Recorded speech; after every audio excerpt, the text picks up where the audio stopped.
Eh ben, salut les amis, aujourd'hui on se retrouve pour un test suite à l'essai de notre réchaud qui est paru sur la chaîne la semaine dernière, c'est-à-dire le BRS 3000T, réchaud pour lequel on a eu pas mal de messages, que ce soit en commentaire ou en message personnel, et donc des retours d'utilisateurs qui nous ont fait quelques remarques qui étaient fort judicieuses.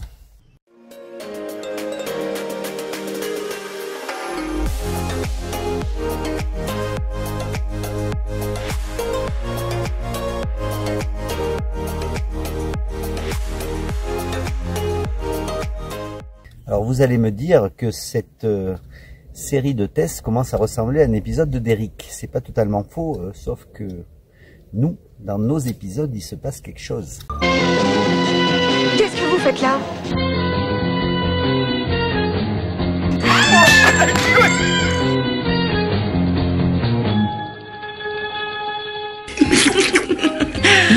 Donne-la là.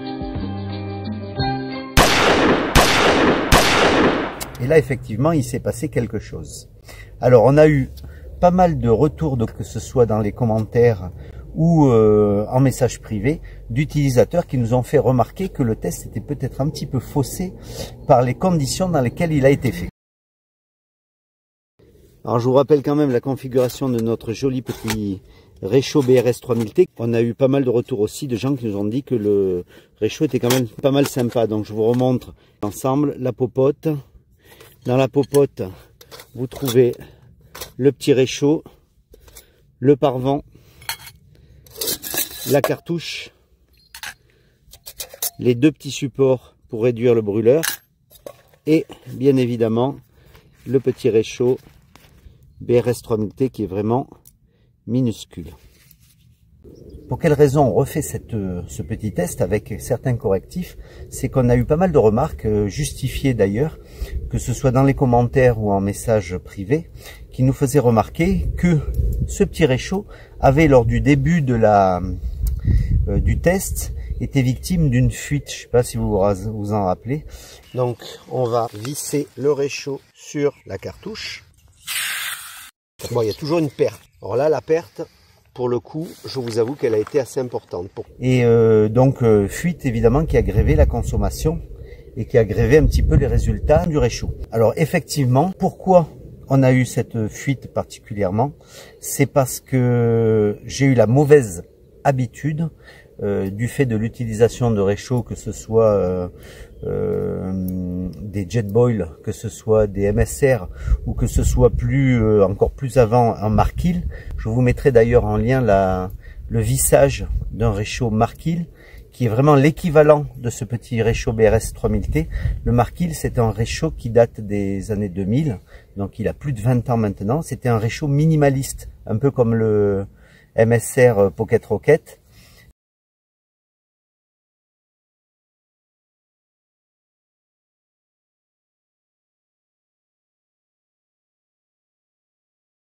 C'était vraiment un réchaud avec rien du tout dessus. Et moi, j'ai toujours eu l'habitude, c'est vrai que quand je vissais mes cartouches, j'ai toujours eu l'habitude de les visser de cette manière. Et on m'a fait remarquer que cette manière, c'était pas tout à fait parfait, puisque là, on pouvait avoir une fuite de gaz. Donc, il fallait le visser bien à l'horizontale. Alors moi, ce que je vous propose, c'est qu'on refasse notre test de vissage. Et cette fois-ci, bien à l'horizontale, pour voir si, effectivement, le réchaud se comporte de la même manière. Est-ce qu'il y a une fuite ou est-ce qu'il n'y a pas de fuite? Je vous mettrai juste après cette petite vidéo le test de vissage avec un réchaud Markil avec la même cartouche pour voir ce que ça donne. Allez, c'est parti. Pour ce test, je prends ma petite cartouche et on va donc visser parfaitement à l'horizontale. Et on regarde, effectivement, la fuite est beaucoup moindre que ce qu'il y avait eu la dernière fois. On va pouvoir voir maintenant si la consommation est toujours aussi importante que ce qu'elle avait été lors du premier test, ou si la consommation va un petit peu baisser. Donc on va vérifier cette chose-là de suite. Pour notre test, toujours de l'eau, température ambiante, notre petite popote Tom Chou, et on va commencer déjà la première chose par peser notre cartouche. Donc il y a quand même, vous avez vu là, une fuite moins importante que la première fois, mais j'ai quand même les doigts bien gelés. Donc il y a quand même une fuite qui ne se produit pas. Je vous montrerai avec le... Je mettrai juste la vidéo, la même vidéo de vissage sur la même cartouche avec le réchaud Markil pour voir la différence. Alors voilà, chose promise, chose due. On vous présente le petit kit qui était le kit que j'avais avant le BRS 3000T et qui est beaucoup plus ancien, composé d'un réchaud vraiment minimaliste. Donc là, le petit briquet. Ici, la popote Tea Time qui est l'équivalent de la popote Tox qui est en 550 ml. Le kit permet de contenir une cartouche de gaz. Cartouche de gaz 110 grammes classique. Et au fond, vous avez un réchaud qui est l'équivalent, en fait, beaucoup plus ancien, mais qui est l'équivalent de ce BRS 3000T, qui est le réchaud Markil Titan. Alors, le modèle, j'essaierai de le retrouver, mais c'était vraiment l'équivalent, puisqu'il s'agit d'un réchaud qui est vraiment un réchaud minimaliste. Hein. Vous voyez, 3 petits pieds qui peuvent s'ouvrir. Un réchaud qui est quand même, contrairement au BRS, qui est quand même beaucoup plus large. Et surtout l'avantage de ce réchaud, c'était un petit piezo, comme vous le voyez. Donc ici, le système d'ouverture est vraiment le même.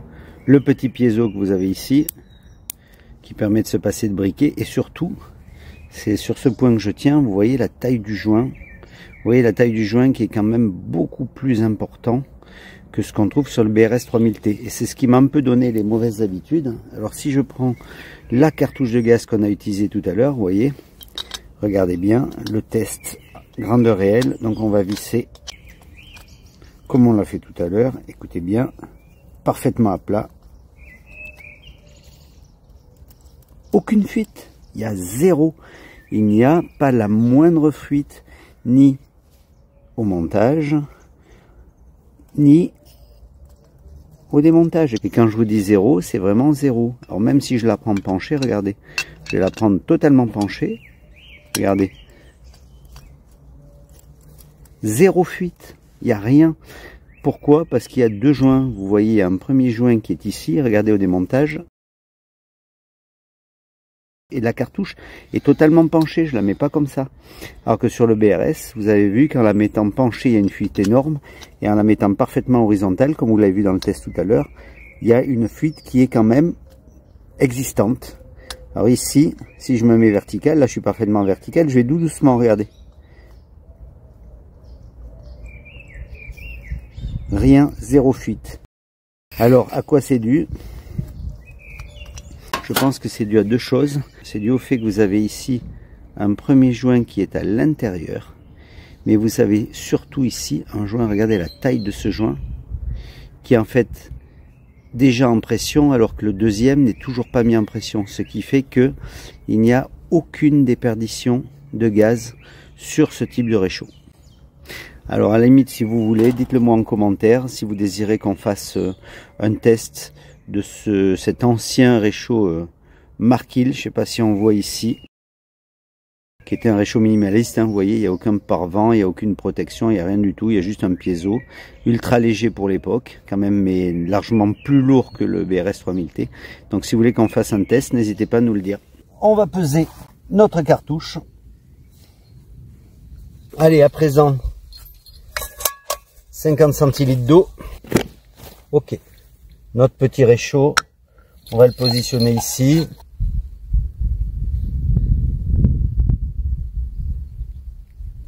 On prépare le chrono. On n'oublie pas de mettre la petite protection. On est prêt. Attention. Réchaud à bloc. La terre va brûler. Hop. On envoie la sauce. Même condition que la dernière fois. Et top chrono. Alors il y a un petit peu de vent. Voilà, donc j'ai quand même rajouté, comme vous l'avez vu, la petite protection. Parce qu'on a un petit peu plus de vent que la dernière fois. Donc pour être totalement dans les mêmes conditions, j'ai rajouté cette petite protection de titane qui devrait changer un petit peu la donne. Donc même remarque que la dernière fois, hein. Ici le réchaud est vraiment à bloc, mais le rythme n'est pas hyper régulier hein, du brûleur. On commence à avoir quelques petites bulles, 2 minutes 40. J'ai l'impression que le résultat ne sera pas tellement différent de celui de la dernière fois. Hein. Là, le réchaud est à bloc et vous entendez ce petit bruit. Voilà. Donc j'ai l'impression que le réchaud n'apprécie pas spécifiquement d'être vraiment à puissance maximale. Hein. Nous sommes à 4,30, regardez. Et les résultats, vous voyez, on a de l'eau frémissante, non encore bouillante. Et on est à 2 minutes de ce qu'on avait fait la dernière fois. Hein. Donc là, on est à 5 minutes 30. Voilà. On est quasiment à l'eau bouillante. Attention. Voilà. Donc là, on peut considérer que l'eau est bouillante. Top chrono, 6,08. 6 minutes 8 pour 50 centilitres à ébullition. Donc voilà, vous voyez que par rapport à notre dernière fois, notre bouillante a mis à peu près autant de temps à bouillir malheureusement. C'était pas tellement meilleur, les conditions sont quasi les mêmes, la température quasi identique. On va voir maintenant sur la consommation. C'est parti pour le démontage, attention. Vous avez vu, fuite de gaz à nouveau, pourtant on est bien à plat. Résultat de la consommation de la bête, 199 grammes. Donc on est exactement à 10 grammes de consommation à 50 centilitres d'eau portée à ébullition. Donc on est à 10 grammes de consommation de gaz, là où le dernier avait fait 11 grammes. Donc on est peu ou prou à la même chose que ce qui avait été fait la dernière fois. Donc là, sur une bouteille qui fait comme celle-ci 110 grammes de gaz, ça nous fait un petit peu plus de 5 litres pour d'autonomie sur une petite bouteille de ce style d'isopropane. Donc je maintiens quand même ce qui a été testé la dernière fois, c'est-à-dire que le BRS 3000T est vraiment un super petit modèle très compact, comme vous l'avez vu avec la popote.